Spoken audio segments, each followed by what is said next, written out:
3 days after law enforcement, including the National Guard, were seen violently clearing protesters from a park in front of the White House ahead of President Donald Trump's photo op with a Bible in front of a church, House Speaker Nancy Pelosi demanded accountability on Thursday and said the increased presence of U.S. military and federal law enforcement, including unidentified officers, in the nation's capital is alarming.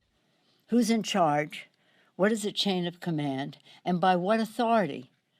Pelosi urged Trump to provide a detailed list of the agencies operating in Washington, D.C., amid protests over racial injustice after the death of George Floyd, an unarmed black man in Minneapolis last week.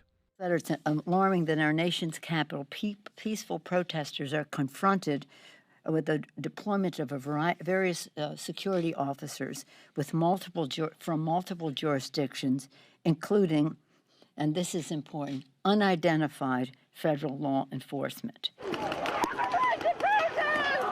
Pelosi said some of the officers were deployed without any visible insignia or badges during the protests, centered directly around policing tactics.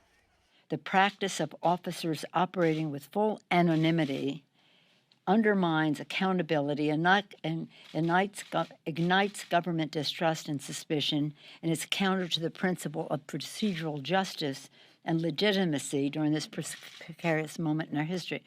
Senate Democratic leader Chuck Schumer earlier this week accused Trump of giving the order to clear the protesters. It was appalling. It was an abuse of presidential power. The White House has said the officers were clearing the streets ahead of a curfew imposed by the District of Columbia.